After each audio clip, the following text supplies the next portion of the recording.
Are you comfortable with the way that your department pursues people who part-time carers who find, sometimes through their own errors, sometimes through the department errors, that they're being pursued through the courts or having their inheritances taken away over relatively small amounts of money that they were paid, which they were not entitled to?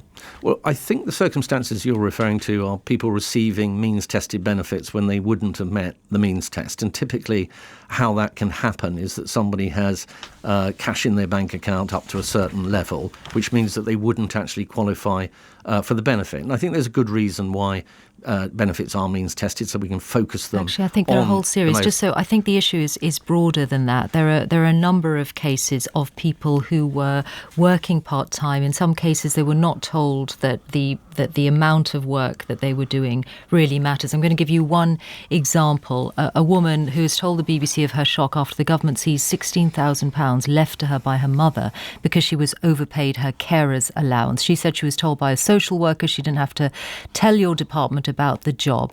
And then when they ended up pursuing her, she was working in the co-op in a supermarket at the minimum wage, and they ended up claiming back. When the government discovered she stood to inherit £16,000 following the death of her mother, they decided to seize it. And this is the lead story in The Guardian today, so I'm sure you'll see. Okay. It's not the only case of this kind. It's really about the approach of your department and whether you think it's appropriate for people's inheritances to be seized and for them to be pursued through the courts in this way. Well, look, I can't comment on individual cases, clearly. However, there is a general point here, and it was the one that I was just making, which is that a lot of benefits, in fact, most benefits, are means tested. And the reason they're means tested is to focus them very clearly on those who need the help most. Now, if somebody has a lump sum in their bank, it may mean that they don't meet the means test and shouldn't therefore qualify for the benefit. It's always the case, of course, that my department should approach those situations where perhaps people have made a genuine mistake and so on